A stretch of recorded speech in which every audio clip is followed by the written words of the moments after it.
ឆ្នាំកន្លងដែលខ្ញុំហ៊ានឈានជីវិតខ្លួនចេញពី family បំពេញនៃក្តីសម័យលើផ្លូវតន្ត្រីទាំងអត់មានន័យស៊ីតស៊ូតែឯងខ្ញុំដាក់តែខ្ញុំប្រឹងខ្ញុំប្រែងគឺស្មាននេះលីសំលេខប៉ុនដាំពីចម្ងាយក៏ត្រូវតែស្មាយ from mommy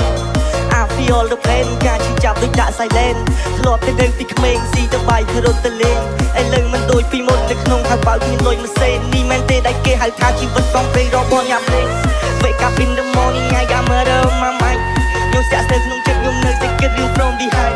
ខ្ញុំកាន់តែហូរដៃខ្ញុំ control I still trying to smile ខ្ញុំអត់ចេះខ្លាយខ្លាយមកខ្ញុំនៅតែ smile សំពីជីវិតមួយនេះខ្ញុំត្រូវ speed on the way ចេញពីក្រុងតែឯងខ្ញុំដូចផ្សែងពណ៌ copy game គិតពីក្តីសម័យខ្ញុំកាយខៃឆ្នៃ every day ខ្ញុំប្រៀបដូចជាពន្លឺមួយរីកនឹងរះឆ្ងាយដាច់ពីគេសំឡេងញ៉ាំតាមវីដេអូចេញពីអារម្មណ៍ផ្ញើជូនទៅម៉ែពេលនេះឃ្លានមួយឆ្ងាយមិនដឹងពេលណាគុណបាននេះក្បែរបណ្ដាំរបស់លោកតាវាដូចពន្លឺភ្លឺ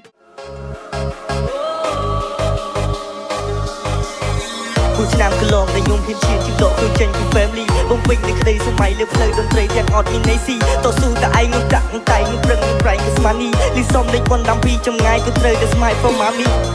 I feel the pain ការឈឺចាប់ដូចដាក់ silent ធ្លាប់តែនៅពីក្មេងស៊ីទៅបាយធ្វើរត់ទៅលេងឥឡូវមិនដូចពីមុននៅក្នុងហៅបើកមានលុយមួយសេននេះមែនទេដែលគេហៅថាជីវិតសំពេលរបស់ញ៉ាំលេង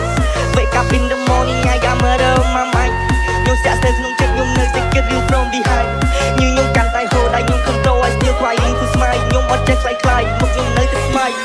សំពីជីវិតមួយនេះខ្ញុំត្រូវ speed on the way ចេញពីក្រុងតែឯងខ្ញុំដូចផ្សែងពណ៌ copy game គិតពីក្តីសម័យខ្ញុំកាយខៃឆ្នៃ every day ខ្ញុំប្រៀបដូចជាពន្លឺមួយរីកនឹងរះឆ្ងាយដាច់ពីគេសំឡេងញ៉ាំតាមវីដេអូចេញពីអារម្មណ៍ផ្ញើជូនទៅម៉ែពេលនេះឃ្លានមួយឆ្ងាយមិនដឹងពេលណាគុណបាននេះក្បែរបណ្ដាំរបស់លោកតាវាដូចពន្លឺភ្លឺ